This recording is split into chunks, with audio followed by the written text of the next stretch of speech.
Hey there, your hunt for Fox 6 Sports Blitz October has been realized. Here we are, first time this month. Lily's out, Tim Van Vorn, Brandon Cruz. Got some baseball coming up, got some football, a little bit at least to talk about. And we're here for the next half hour. We hope you are too. Here's our starting lineup. What a favorable first impression. The Brewers parlay a massive opening inning into the upper hand in their NLDS. Now it's time for two. The Game 2 starting pitchers are on the clock. Pat Murphy makes us say, what? That's hardly an upset. A football-less Sunday for the Packers. Will they be better for the experience? And our latest high school hotshot has designs on our jobs. I was like losing my mind in the dugout. It was a lot of fun. It was, it was a blast. The first playoff experience, for it to go that way is great, and just want to keep stringing these good ones together.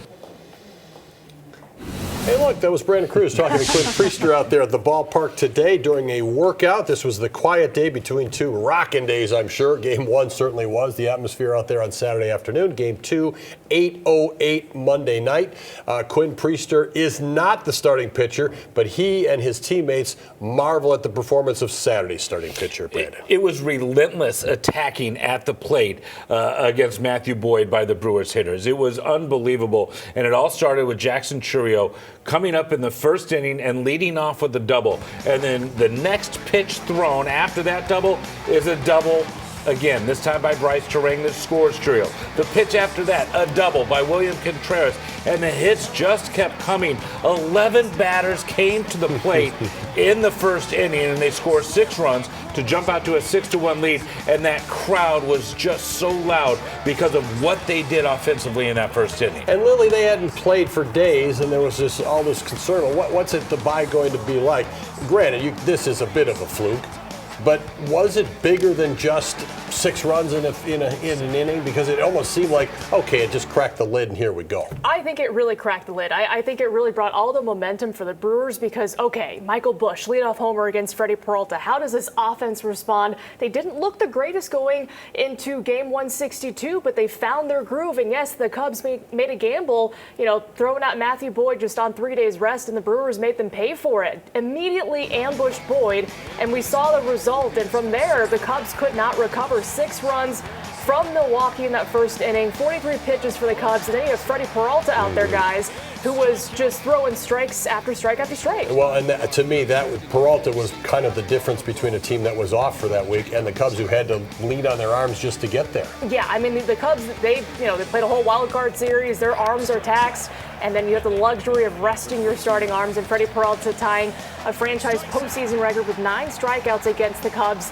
And he had just the start that you needed. And, of course, he had the run support behind him, but he made the most of his opportunity. Always easier to pitch with the lead. You know who else was off and waiting to do something, Brent? The Brewers fans, they showed out. It was so surprising in the sense that it wasn't an equally dispersed crowd of Brewers and Cubs fans. It was predominantly Brewers fans, and they were loud from the introductions. In fact, when I was talking to Quinn Priester, he said that fired him up, just the way the crowd got into the introductions. And then they just continued throughout because the offense provided that spark and gave them such joy. And they all realized they were there to see a moment. And that moment was pretty special for the fans. And it was fun, I think, for them, especially for him, to see the deflation of the Cubs and Craig Counsell's group after that. Because even though they hit a couple more home runs later in the game, they never really factored in and they never really threatened to come back. There will be highs and lows for each side, though, before this series is out. That's the way it goes in a series in any sport. We've seen it in the NBA, and you're going to see it in baseball for sure here as well.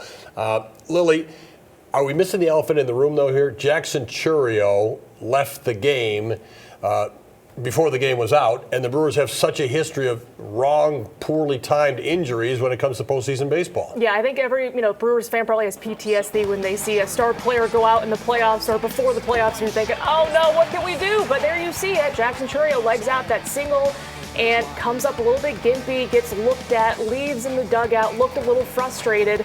And, if you remember, the last time he played the Cubs, that's when he legged out the triple and also injured the hamstring. So, just really tough timing playing the Cubs and doing this twice. But the Brewers took him out for what, he said was for precautionary reasons. It sounded a little bit more ominous after the game in terms of the word scary, or it could be very serious. But MRI came back and it was inconclusive today. So let's go to you, Brandon. You were at the workout today. Churio was at the workout today. The Brewers had a lot of eyes on him. They did. I mean, it was a big focal point for this team to see how he responded after that imaging yesterday, and getting him out on the field to see how he felt, his comfort level, as well as what the medical staff could see. Now, they did not share that with us. You can see them talking here on the field this afternoon.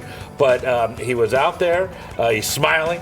But we won't know until tomorrow the extent of this injury or how soon he may be back. I don't think there's any coincidence at all that he's smiling. I mean, whatever ends up turning up with this, really. I mean, I think they're saying, hey, give us a stiff upper lip out there, make it look good. I mean, we all old ones here. Remember, Raleigh Fingers out in the dugout in the bullpen. Oh, is he going to pitch? No, he's not going to pitch. Right. But the illusion was there. What about the workout in general? The Brewers have had a few of these this week, a couple of them leading up, and then obviously today in between games. Yeah, I would say today was a lot like Fridays, just kind of relaxed and kind of just making sure to stay sharp. They took infield, then they took batting practice. They're very loose. It definitely was serious. Don't get me wrong, they were working, but it was loose and they were enjoying themselves. And I think they're just trying to keep that rhythm that an off day normally might take away. You're not always out on the field in between games in the regular season. Here, you're trying to keep that rhythm that you established in game one, and that's one of the reasons why Pat Murphy hates having off days and thinks days like this are strange, but it's what it is. It's the schedule they were given. And so he put them to work, but it wasn't the uncomfortable workout that they talked about leading up to game one. Okay, off script here a little bit. You mentioned Pat Murphy. Where's Craig Counsell in all this, okay? You guys, he had the reaction to him yesterday. He gets the Cubs into the playoffs this year. The Cubs have this chance to, knock off the Brewers. Where's he in this? We talked so much about Pat Murphy. What do you think about Craig Counsell in the midst of this? Yeah, well, he's back at the ballpark, and Brewers fans let him know how they feel, when he took the field for game one, certainly. But, you can't get lost. It's, a great season for the Cubs. He got in the postseason for the first time in 5 years, and it's Craig Counsell leading the way. But, I think when he kind of showed back up at the ballpark at a home he called for many, many years, it was a little bit like, I'm back, but all right, it's time to play baseball. I don't think there was anything ceremonial for him, at least, coming back to Milwaukee. He's a player in this series, though. Oh, he is. I mean, first of all, he's a target of the fans' ire, and he's going to hear it every time. But also, he's familiar with us. We've talked to him for years on a regular basis, and then he comes back in front of us, and he doesn't have that comfort or that level of comfort or ease that he had as the Brewers manager. He's here with a different team, representing a different organization and different philosophies. And I think what you see with him right now, too, is him trying to distance himself. He said, hey, this is all old news. We've already been past this. Now I'm the Cubs guy. We're trying to win this game and the series. I think what you're seeing here is he seems to be one to never really let emotion get to him. Whatever the situation may be, I would say that's the case here right now. He kind of deflects it and just tries to move forward and ignore it, pretend it doesn't exist. I don't know. It's an interesting watch from the outside and interacting with him for so many years and now seeing how he is. I think he's clearly aware, but I do think he has the ability to just kind of turn off the emotion and focus on the task at hand. Well put. Interesting watch for sure. His guys will be going against Aaron Ashby tomorrow. That raised some eyebrows as the Brewers Game 2 selection. Yeah, a little bit of a surprise. You don't have Brandon Woodruff in the mix for the NLDS. So, all right, what do we do for Game 2? And so what do the powers that be say? Aaron Ashby will be an opener for Game 2. Of course, a question mark of who will follow him and how long he will go for. But the Brewers like what they have in their lefty, just navigating the top of that Cubs order with their left-handed hitters as well and their switch hitters. And so they like what Aaron Ashby will give them. Only pitched 16 pitches in Game 1, so he will be ready to go. And a guy that will literally do anything for this team, right? And that's what you love about these Brewers pitchers. They will pitch out of any spot, any order for this team to get a win. And so Aaron Ashby said, my goal is to get outs, and that's what the Brewers hope they get tomorrow. And if he's on, he can get outs. He has such fantastic stuff when he's able to get that stuff in the strike zone, no pun intended. So Aaron Ashby gets the call. That means Quinn Priester is not at least starting on Monday night. You talked to Quinn today. I did, and what you got as a guy that just is very happy that the playoffs are here and he's part of it for the first time. And he talked about that he talked to Christian Yelich kind of about what the experience would be like. But then I asked him, what is it going to be like, now that you might not be starting in this series and you kind of are up in the air with your role being, and here's what he had to say. How do you approach this mentally now, knowing that you might be coming out of the bullpen or you might get a start later on in the series? How do you go into this like that? Just be ready for anything. I think throughout this season I've been used in a couple different roles, and I'm confident in what I can do on the mound. And so whenever my name's called, whenever my number's called, I'll be ready to go out there and help us win a game. And like you said, whether that's starting, whether it's kind of a bullpen opener, whatever it might be, throughout this series, throughout these playoffs. And the thing that we've seen with him is he doesn't seem to feel like the moment's too big. He won 12 straight decisions in games he pitched in for the Brewers. The team won 19 straight games that he pitched in for the Brewers before that streak finally ended near the end of the season. So to me, what you see is a guy who's got the confidence, he's got the support of the guys behind him, but more than anything, he has this desire to compete and want to win. He, as a kid growing up, went to a Cub postseason game at Wrigley Field, so he's been on the other side of it. Before we get off this subject, Lily, Matthew Boyd was not the answer. Is Shota Imanaga for Chicago? The Cubs are hoping so. Brewers, not so much. They want Shota Imanaga to kind of be the guy that they've seen this year, 1-2 in his career this season against the Brewers, and he's given up runs. He can go, obviously, deep in a game for the Cubs, and so Brewers are kind of hoping they see a little bit of the same stuff and they're able to get a couple runs on Shota because he's a great arm, but the Brewers hoping to keep that hot streak going offensively. Absolutely. All right, Brandon, Lily, we're coming right back. Hope you are too. The Fox 6 Sports Blitz rolls on with Say What and a whole lot more. What is it when you're the lead of the parade? What do they call you? Isthmus. Antsiness or whatever the word is. I never knew that. You learn something new every day. Whenever we've had introductions, I just think I call it happy horse manure. You know what I mean? It's a bunch of happy horse. It sounds better when I use the other word, but I'm not going to use it because I don't use that kind of language public setting. But it's just like a lot of happy horse. You know what I mean? Pat Murphy really loves the introductions and the handshakes. Well, speaking of that topic, is that how you describe the way the Packers have been playing as they went into their break? Because they have their bye this week. And it wasn't what we saw against the Lions. It's a much different version of Packers football. I certainly think the narrative for the Packers changed, right? They were going to be the team. Through 2 weeks, they were the team in the NFL. Now I think, they're kind of seen as an also-ran, to be honest with you. Now, I think they can bounce back up from that over the course of the rest of the season, but they have a long way to go now, very early bye, and their last two performances were just sloppy. You can lose a football game, you can look past the Cleveland Browns, all that stuff, that's somewhat understandable. But just erratic play and, perilously close. If that clock goes to 0 against the Dallas Cowboys, that's not just teaching tape that Matt LaFleur is worried about. That's everybody in the league has seen Jordan Love and Matt LaFleur allow that to happen. They were lucky they tied, to be honest with you. Yeah, he mentions Jordan Love, Lily. How much of this slide is on his shoulders? He is the quarterback of the Packers, who were anointed to the Super Bowl after week 1. Yeah, I don't think the Packers are going to be talking about the Super Bowl or undefeated anytime soon, considering how the last 2 weeks have gone. But you know what? I think he still played very well the first month of the season. In the Browns game, of course, that back-breaking interception, that did not help. The fumble against the Cowboys did not help. But he was able to answer the bell time and time again for this Packers offense. I think he still played at a very efficient level outside of the turnovers.